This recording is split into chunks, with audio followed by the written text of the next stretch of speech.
Well, hello, everyone, and welcome to today's webinar, the Economic and Investment Outlook. Thank you for attending. My name is Brian Schill, and I'm the Executive Director for the Peters Chamber. And today's webinar is sponsored by Confluence Financial Partners and presented by Mr. Jim Wilding and Mr. Gregory Weimer. Good morning, gentlemen. Morning, Brian. Morning. Good. Little Zoom 101 this morning.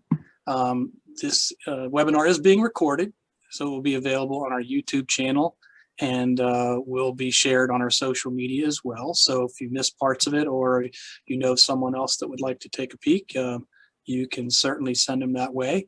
If you do have a question today, we ask you to please use the Q&A button rather than the chat. Again, that's the Q&A button, and the gentleman would love to answer your questions. And at this point, I'm going to turn it over to you guys. Thank you very much. Thanks, Brian. So thank you all for joining. Looking forward to it today. This is the first in the webinar series, Financial Success, the simple steps you can do today to help secure your tomorrow. So I am Gregory Weimer. I'm a wealth manager with Confluence Financial Partners, and I'm joined today by Jim Wilding, who is a wealth manager and a partner of Confluence Financial Partners. We are a wealth management and financial planning organization in the Pittsburgh area. We've got multiple offices, north, south, and downtown. And just looking forward to getting more involved with the Peters Chamber of Commerce. We help a variety of individuals in different phases of their life. So individuals, families, businesses, and really our goal is just to help as many families as we can. So today, we are going to be talking about an economic and investment outlook for 2021 and also quick recap of 2020. But we'll breeze through that a little bit since it is March at this point. So at this point, I'm going to pass it over to Jim, who's going to take you through the current outlook. All right, thanks, Gregory. So as Gregory mentioned, I'm a partner with Confluence, and we are excited to be building a new building in Peters Township on the corner of McMurray and Bebout. And we're hopefully going to be moving in there within the next month. So very exciting times for us. As Gregory said, we're going to give you first an outlook of 2021.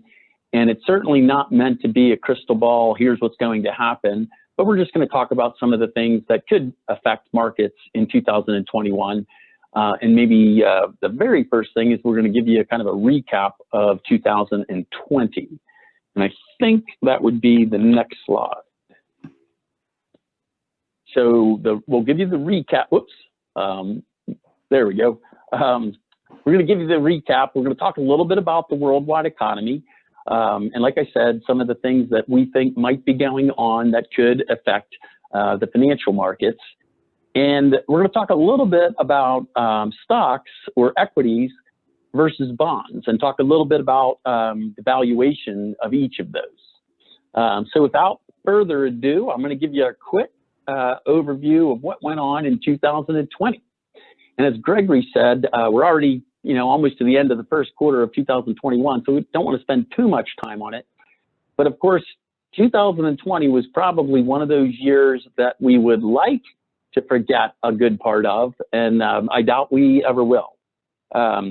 Obviously, the thing that was the biggest impact on everybody in a whole bunch of different ways, including affecting the stock market, was the spread of the coronavirus. That really kicked off last February. And there was a simultaneous huge decline in the price of oil that led to a major drop in stock prices and in economic activity. In 1 month, we had 22 million unemployment claims. And just to put that into perspective, during the Great Recession of 2008 and 2009, the employment was reduced during that whole period of time by about 8.5 million. So to lose 22 million jobs in a month is crazy high. The chart here on the left-hand side of the screen shows a bunch of different indices, one of them being the S&P 500, and the huge drop that occurred between the middle end of February and towards the end of March. In fact, the S&P 500 dropped 35% from its high. It was the fastest from February 19th to March 20th. That was actually the fastest decline of 30% or more the stock market has ever had. And as almost all declines do, it felt absolutely awful. You know, one of the things that when we're talking to clients about stock market declines, we try to remind them that for sure there is something going on in the world during these huge declines that feels at least somewhat different from what we've been through in the recent past, and recent being 30 or more years, and feels a little bit like, hey, I don't know if we're going to make it out of this one. And I think what was going on with the coronavirus definitely fit that bill. However, sometimes those declines, they can be a little bit irrational. And I'll just give you an example of one of the companies, American Express. In the span of that month, its stock price was cut by more than half. So certainly the coronavirus was something we didn't know exactly how bad it was going to be, but the idea of a company like that being literally worth half in a month seems a bit of an overreaction. Of course, at the time, we didn't know exactly how much of an overreaction the stock market was going through, but it was definitely frightening. On the right-hand side of the screen, what you see there is the recovery that began on Monday, March 23rd. And so on that day, the Federal Reserve announced that it was going to do everything within its power to support the U.S. economy. And what we then saw, which was totally unprecedented, was the best 50 days for the stock market ever. So we literally had the steepest decline followed by the steepest recovery that we've ever had. By the time we got to August, the stock market was actually fully recovered from where its decline had begun. Certainly at the end of March, if somebody had said to me, hey, Jim, what do you think is going to happen in the next few months? It would not have included, oh, we'll be back to where we were a month ago by Labor Day. And in fact, that's what happened. Now, in the second half of the year, the focus was on the election and on the, recovering economy and getting over the coronavirus. But there were a lot of pundits that were saying the best thing that could happen is we would have a divided government, and the best thing for the stock market, that is. And obviously what ended up happening is not a divided government. We had Democrats in control of the House, the Senate, and the presidency. And as you probably know, the stock market did very well. In fact, from election day until now, the S&P 500 is up over 15%. So one of the things that we shouldn't forget, and we don't want to forget about 2020, is how the stock market can be very, very unpredictable, even if you knew what the world events were going to be. So even if you knew what was going to happen with the coronavirus, or even if you knew what the outcome of the election was going to be, it's not easy to predict exactly how the stock market can react to that. So now looking forward, we do feel that we could be in the beginning of a very synchronized worldwide economic recovery. In 2020, the United States had negative economic growth. And this chart was made a few months ago. And at that point in time, we thought that the projection was for 2021 to have a little bit more than 3% economic growth in 2021. That's actually been bumped up to about 4.5% now. And so one of the things that we're looking pretty good on is growing this year. The vaccines, which, obviously came out in record time, and it looks like at least they're going to start to be administered more quickly. And by the end of May, we're hopeful that there's going to be a significant portion of the United States population having been vaccinated. Definitely, these growth projections very much depend upon a successful rollout of the vaccine. In addition to a stronger worldwide economy, one of the things that we think could help is the dollar getting a little bit weaker. The dollar has been in a bull market, and when we say weaker, meaning compared to other currencies, it's been in a bull market, meaning it's been very strong for the past 10 years. We think this is probably about to end. One of the things that could be helping that end is super low interest rates. The other thing is the fact that we've had a significant increase, and it looks like it's going to continue to increase, in government debt. So there are different things going on that makes the dollar a little bit less attractive, which actually could help the rest of the world too. The valuations outside of the United States for equities are nowhere near as high as the valuations of the companies inside the United States. Another way of saying that is the expectations for some of those global companies is lower than the US company. That doesn't guarantee that those returns would be better, but it certainly says that they have a lower bar to exceed for the returns to actually be pretty good. The emerging markets are projected to grow even faster in 2021 than the United States is, as is the Eurozone. China grew in 2020, and it's expected to grow over 6% again in 2021 too. So there's a bunch of good, positive things going on economically in the world that could help world stock market. On the next slide, what you can see there is we talked a little bit about the low interest rates. So as I mentioned, the Federal Reserve was very quick to react in March of last year and to lower rates tremendously.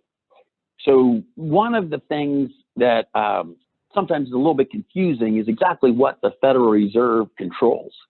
They control really short-term overnight interest rates, the very, very short-term rates.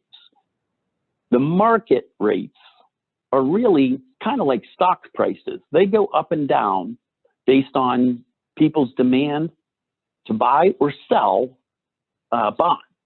So the Federal Reserve doesn't really control absolutely the longer-term interest rates.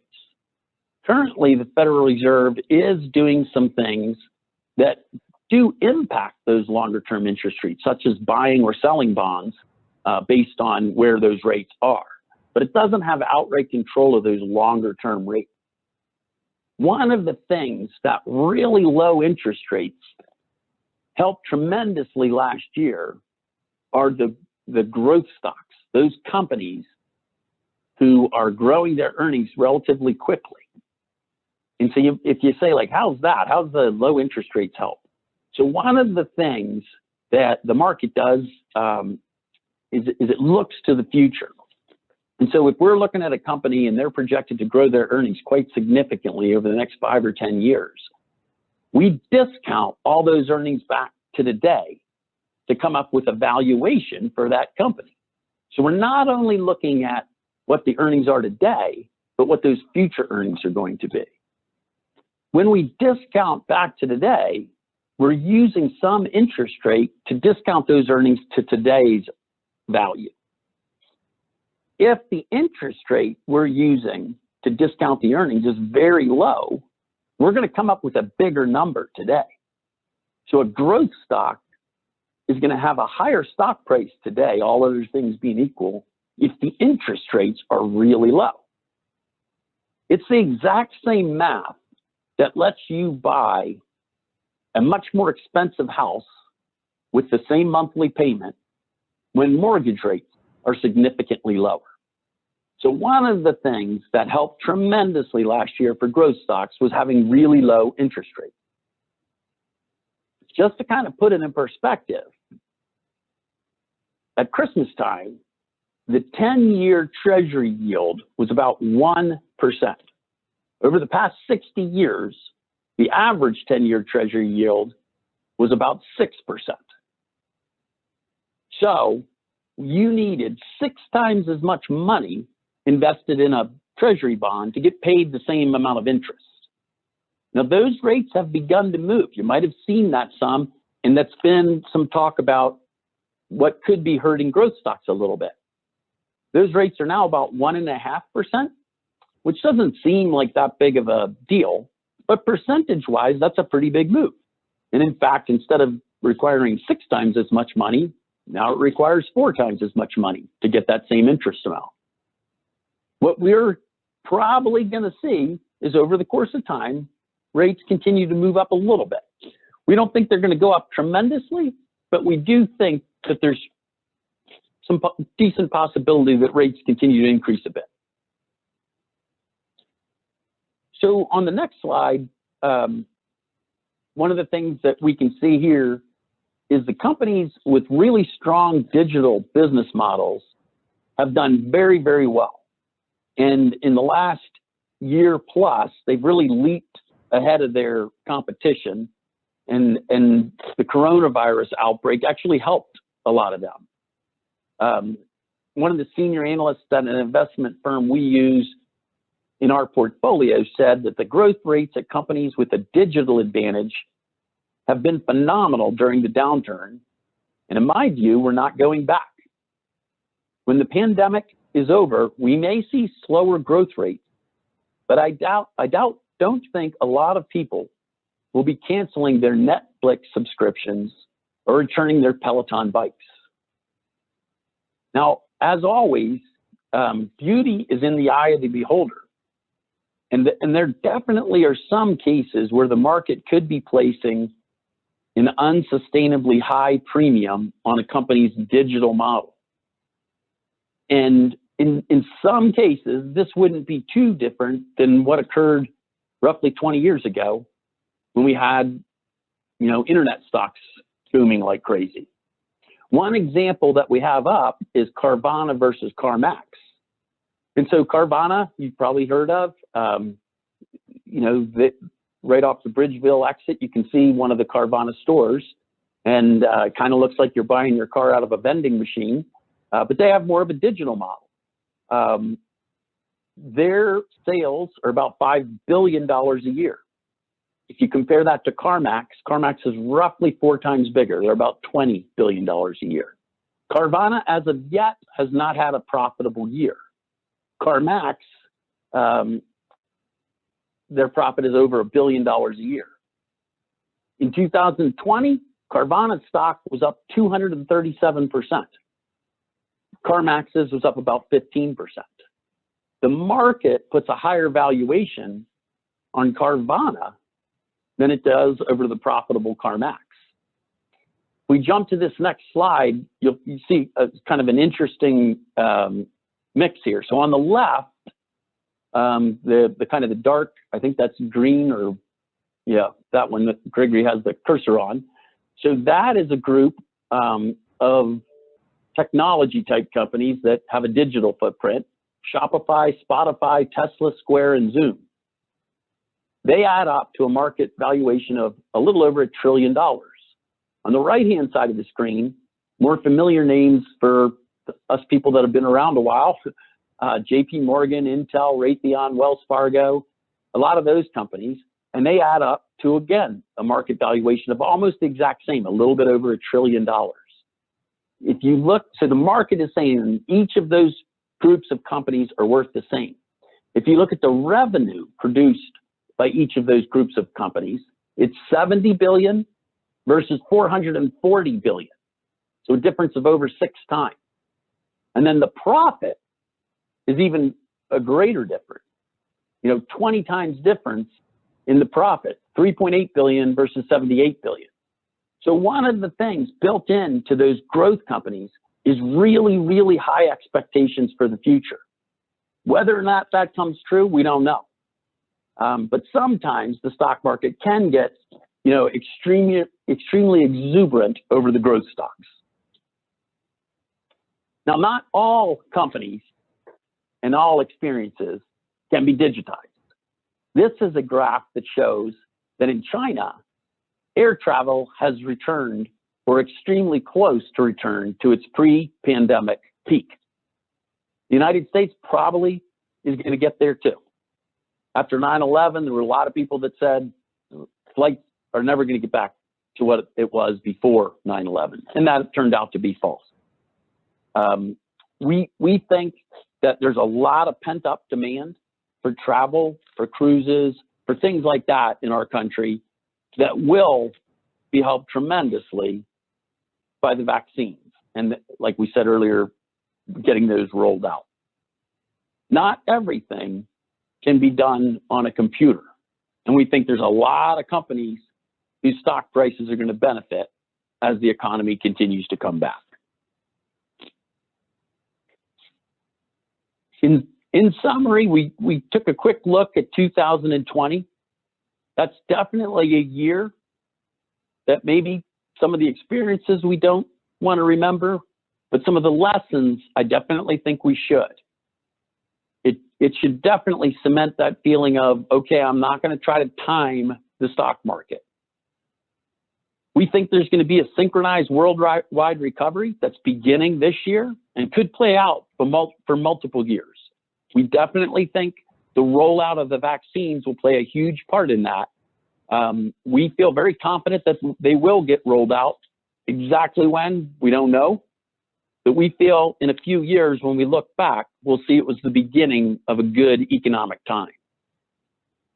Even though there are pockets of stock prices that are super high right now, in total, we think the stock market does remain more attractively priced than bonds do. There's a place in some portfolios for short-term bonds, but we think that if you're invested for the long run, equities still remain more attractive. With that, I am going to turn it over to Gregory and let him talk a bit about the power of long-term investing. Thanks, Jim. So, I think Jim talked about a lot of good stuff there, and it's all things that we have to be aware of, right? You have to have a pulse on the economy, what's going on, and what the near-term future could look like.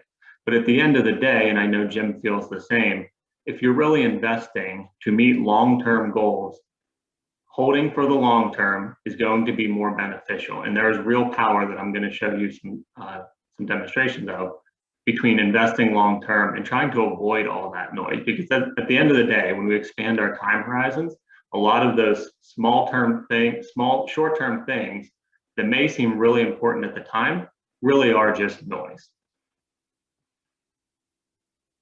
So 2 quotes to get us started here and just thinking long-term after some of the short-term talk. First by Warren Buffett, the stock market is a device to transfer money from the impatient to the patient. And the second by Peter Lynch, far more money has been lost by investors preparing for corrections or trying to anticipate corrections than has been lost in corrections themselves. And so what does that mean, right? I think at the end of the day, it means don't react too much in the short term and focus on the long term. 2020 was a great example of that, and Jim alluded to this some. But in 2020, who could have predicted what we went through, right? In January, you would not have been able to predict in the economy, socially, what happened, let alone in the stock market. And as we go throughout the year, there were various points of time where people wanted to predict what the economic and social events going on would do to the stock market, but it would have been really, really difficult. So I think that's a perfect example of, where short-term focus can get you into trouble. This graph here is the S&P 500 since 1900. And just to acclimate you to the graph for a second, so all of the gray vertical bars are recessions that have occurred since 1900. The vertical line that is green is the trend of the S&P 500 over that time since 1900. And then you can see some major events in the world pointed out there.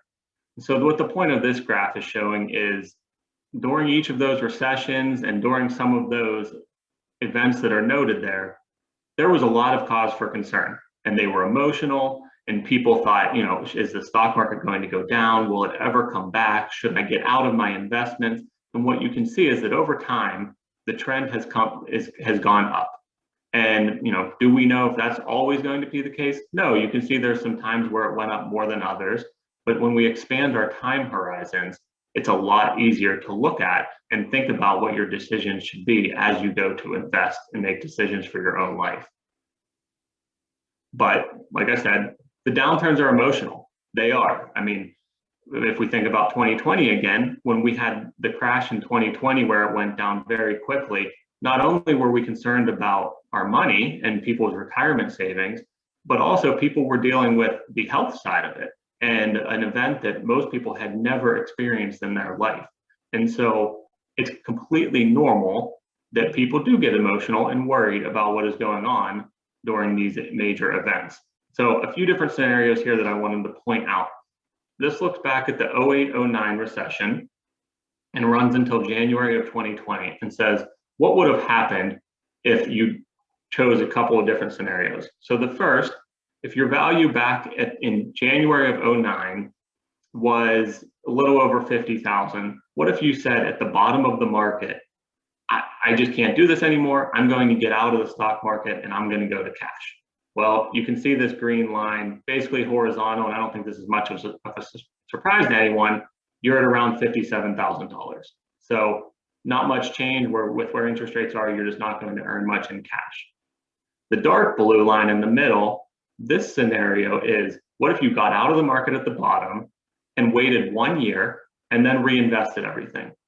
Now, this is a very common scenario where people say, you know what, I'm not comfortable. I think the market's going to keep going down. And even if it does come back a little bit, I think it's going to go down again. I'm going to wait until things seem better. I want to feel better about investing. That's fine, but you can see what happens here. It goes up and you did earn a good return, but it's $195,000. Let's compare that to if you stayed invested. If you stayed invested the whole time, you would then be at $299,000. So we can see that's a big difference between if you waited 1 year. And we had this happen last year a lot. The feeling of I will get back in when it feels better is very difficult and harder to do than it is said. Because whenever you are thinking about it, no, I know when it will feel better. Well, the hardest part is knowing when it actually feels better. So just to show you the difference here, obviously I think the green line is more obvious, but the differential between the two blue lines I thought was a good demonstration of staying invested. So I just touched on a couple of long-term graphs, but let's put this into some words for a little bit. So what does it all mean, right? Well, we're talking about a short-term focus. What is that? What's inappropriately focusing on short-term risk versus long-term risk? But then my next question is, well, what's your definition of risk? And I think this differs a little bit for everyone, but I know how Jim and I talk about it with a lot of people is the risk to you and your investments more that if you invest or stay invested, the stock market could have some volatility and go down a little bit over the next couple of weeks or couple of months? Or is the risk that over the long term, you will not be able to accomplish your goals, or your goal of retiring at a certain age, or your goal of buying that second home when you retire? What is the greater risk? And if we can avoid that short-term risk and focus on the long term and how to allocate your investments and plan for those goals, that's more important. Now, I don't have it up here, but there's a JP Morgan chart that talks about since 1980, declines and overall returns in the S&P 500. And what it says is, since 1980, the average intra-year decline, and so what that means is from the highest point in the market down to the lowest point, peak to trough decline, the average decline since 1980 is 14.3% per year. However, in 31 of those 41 years, the S&P 500 ended positive. And so, during every one of those declines that average out to 14.3%, whether they're 7% or whether they're 34%, it doesn't feel good. And that's completely normal. But when you look at it a different way and say, well, what actually happened in each of those years? 31 of 41 ended up positive. So, that's a really good indication that, for example, very typical to turn on the news, look at CNBC, and the headline is stock market down 3% this month. Well, to be honest, that's somewhat normal. And that happens when you're invested 100% in equities. So we just need to remember that and not get distracted by the noise. So with these near-term fluctuations, not that we think the stock market is a betting area, but what is the probability of losing money in the market between 2000 and 2019? You can see over here on this bar way to the left, this is daily. So if you invested for one day between this 10-year period, what's the probability that you lost money? And that's 46%. So it's basically a coin flip. If you said, hey, I'm going to invest tomorrow, will I make money? A coin flip. You probably shouldn't be investing for a day. If we expand that out though, let's go annually. Your chance of losing money on an annual basis over that period of time was 25%. So again, back to that 1 in 4, and I just mentioned that on that last slide. So why is this important? Well, know that you're not going to be up every single year if you invest in the stock market, but over the long run, as you expand that time horizon, you can see how the odds get better. One thing that's important to note here is this actually sort of happened over the last 4 years, right? If we look at 2017 through 2020, 2017 was generally up for people. 2019 was generally up. 2020 was generally up. 2018 was a little bit down. So there's your 1 in 4, right? And you'll have periods of time where you have more downs than up. You'll have periods of time where there's more up than down. But just a general sense for over the last 20 years, what has happened. So again, back to timing the market, which is always the talk and what everyone wants to try to do, but is always very difficult.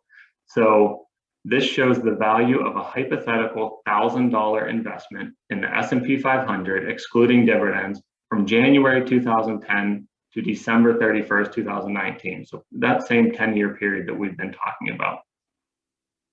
So again, reminder, this is a $1,000 investment.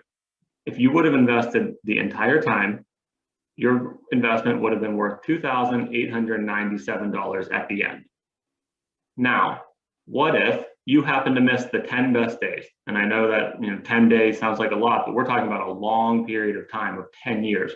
Only the 10 best days, and maybe you missed it because you got out for a little bit because you were nervous about a downturn and then the market came back, or maybe it was just that you needed money. I mean, things happen. But what would the value of the investment be? It would have been $1,945. So compared to that $2,897, if you invested the whole time, that's a 33% drop in value.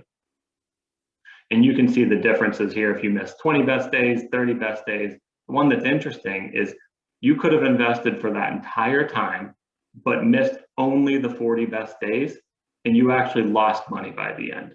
So very important that time in the market is always better than timing the market. It's very difficult, and the shorter your time frame gets, the more likely it is that you may miss some days that over the long run could have really, really helped your return.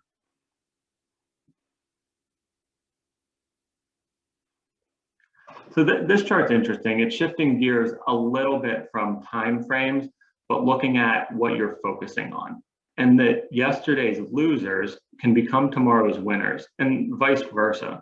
So this chart looks at areas of the market. So for example, US equities, UK equities, emerging markets equities, global bonds. This same exact thing also goes for individual investments, such as, should I buy Apple today? Or should I buy this ETF? I think a good example, and Jim mentioned this a couple of times, is the past couple of years and how growth and tech stocks have done. So as an example, let's look at this 08-09 period. And this is the return for each of these areas in these years. In 2008, we all know, we were going through a recession, but US equities had a loss of 37%. You see developed markets or international 40% loss, and emerging markets had a loss of 54%. So you may say going into 2009, I'm not investing in emerging markets. They're dead. They're going to take forever to come back. If we look at 2009, they actually have the best return of all of the classes on here. Emerging markets, it tends to happen with a lot, you can see, and that's because emerging markets do tend to be more volatile. Another one that I think is interesting, and it's just kind of the opposite, right? Instead of going from down to up, it's going from up to down. If we look at 2017 into 2018, again with emerging markets, if we focus on this 36% in 2017, you may be saying, well, if I look across all these areas, I think emerging markets has been doing really well. I'm going to invest in this emerging market investment. Could be a good investment, but because we were only focused on those prior returns when we were analyzing how we should invest, 2018, emerging markets actually did the worst of everything on this list. So are historical returns important? Absolutely, right? And especially we focus on that when we're investing and looking at the past longer periods of time and saying, well, what's the track record of this mutual fund, for example? But it should never be the only criteria you have for investing. Chasing returns is not always the best strategy. Investments in areas do tend to come back to the historical averages. So just to recap this area, what did I mention today? So first, there will always be an event, right? The news will always have an event. Society will always have an event, but we need to focus on how that impacts your long-term goals and your long-term investments. Staying invested is more important than if you were to try to time the market so that you can eke an extra 1% out, because generally you will not get that 1%. And as we saw, the timing can actually hurt you. Second, talked about the problem with a short-term focus and how expanding time horizons can help. And third, the past doesn't always predict the future. Make sure when you're analyzing your investments, you're looking at more than just the historical returns, because just because something did good or bad yesterday doesn't mean it will always do good in the future. And again, I mentioned what I talked about with long-term, but just as a reminder, Jim talked about a lot of really interesting facts and trends for 2021. It will be an interesting year, and we know 2020 was absolutely an interesting year, so we'll see how this one plays out. Finally, we'd love for you to join us in our next webinar in the series, which will be retirement planning for business owners and employees. And I'll be joined by Neil Rongus on that one. We'll be talking about how to think about your retirement plans, whether you're 5 years from retirement or 30 years from retirement. It's never too early to start. So we'll be talking about that and some different areas where you can invest. What type of account should I invest in, and what is best for me? If you have any questions, or if you would like to follow up with us to talk more, we would love to help. We're here to help you. We like to say we want to help both maximize your current life and your legacy and help you figure out what that's all about. Our website is on this page, confluencefp.com. Jim and I's profiles are both on there, where you can send us a message to ask us any additional questions you may have. And I'm sure you can get it from Brian also. So I want to just open it up to make sure there are not any questions. I am looking now to see if there are one.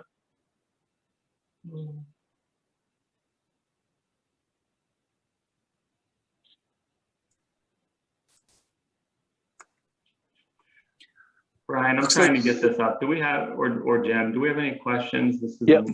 It went. Yeah, so we do have one question about emerging markets, and the question was just after they've had a really bad year, is that a good place to put your money, because there's a good chance that the next year would be really good?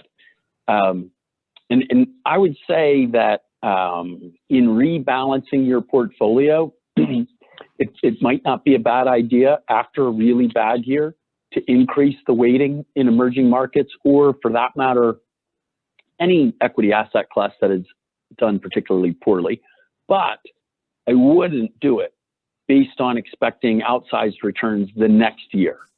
Like Gregory said earlier, that pretty much in the long run, the different equity classes, they're going to revert to their median, what the long-term rate of return is. And so if you have a year where whatever equity class it is, but it loses, say, 40%, well, that's going to be way below what their long-term mean return is. So if you have cash or you have the ability to increase what you have there, that should help over the long run. But trying to predict, okay, you know, should I move money out of this equity class and into this equity class based on 1 year? That's actually just more of a guess. It really needs to be over the long run. Here's another question. I'm currently doing my own investing, and I'm not all that, I'm not all that good at it. What would you recommend that I do now to make sure I'm able to retire safely? There's no age or anything on here. So how about that one? Yeah, I think, what's probably most important there is making sure that you're staying diversified. I think that's one thing that we see often when people are doing their own investments, are that, depending on what vehicle you're using, and I'm not sure what that is, but you may be limited to certain investment choices, or you may have gotten automatically pigeonholed into things. And I think, as we talked about today, and Jim just actually mentioned with, rebalancing and emerging markets, but there's certain areas based on your goals that we would recommend certain allocations. And so I think it's really talking to someone or doing some additional research to see, okay, well, what are my goals and what am I reinvesting for? And if that's retirement, awesome. So how far is that away? Because if you're far from retirement right now, our initial gut reaction without understanding more goals would be more equities, right? Because you can withstand a little more volatility. And as you get closer, generally what you'll see is that allocation changing. So I would say it's more just doing some additional research. And if you have any questions, we'd love to help and talk with you about what that should look like. Yeah, I think it's probably it makes a lot of. I'm sorry? I was just going to say, we can't emphasize enough that we'd be happy to help. Sometimes people have a feeling of, wow, I don't know if I have enough money, or if I don't know anything, et cetera.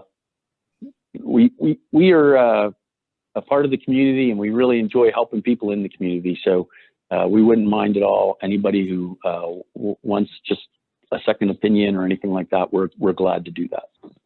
Excellent. Yeah, and we'll be talking about some of this in the next couple of webinars, but I think, and just typically how we do things, that I think for anyone is a good starting point, is really understanding your goals first and doing a plan first, to then say, well, how should I invest to meet those goals? Not what should my investments be, now let me go figure out the goals. I think that's a differential that is important to understand before you're just saying, well, what should I invest in? I think first you need to understand, well, how are you going to get to your goals?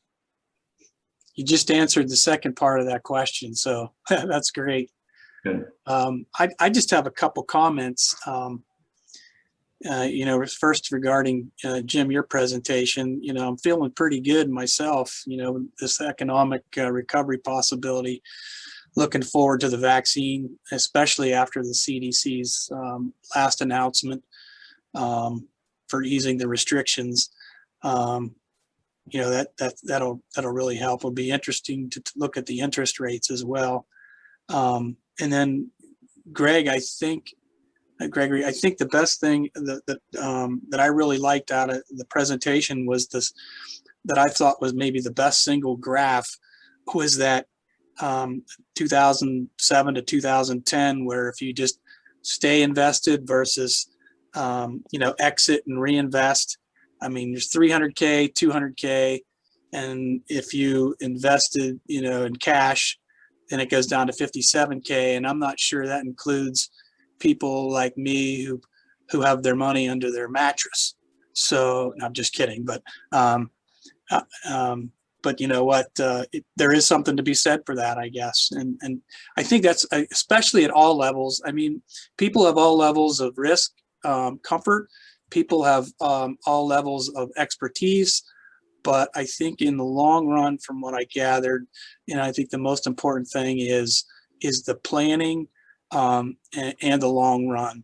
And I think the other thing is seeking professional help. Definitely makes a big difference, because you got all the expertise for folks like you and in your office. So So I guess, it's a long-term plan, and, it's probably never too late to start, start now. So, but I don't see any other questions other than those couple. Would you guys like to, summarize for a bit? Yeah, I think I can close it out. I mean, I think again, please feel free to reach out if you have any questions. We enjoyed it, and we have 2 more webinars coming up each of the next 2 Wednesdays, where we will get into a little more of retirement planning, some options there, and then how to focus on your goals and really figure out, well, what's your money all about? Because if it's just a pile of money and you're trying to get the biggest return, maybe that's great, but at the end of the day, we like to put some meaning to the money also, because we think that's important. So feel free to reach out to Jim or I if you have any questions, and we'd love to talk. Excellent. Well, thank you very much. I appreciate it. And like Gregory said, we still have 2 more pieces to the puzzle here. And if you'd like to register for those, you can register on our website at the Peters Chamber at ptcoc.org. I'd like to say thanks again to Jim and to Gregory and to Confluence Financial Partners for sponsoring. We couldn't do this without folks like you, and we really appreciate it. And also a special thanks to all of you who joined us, and stay well, and hopefully we'll see you next week. Have a great day.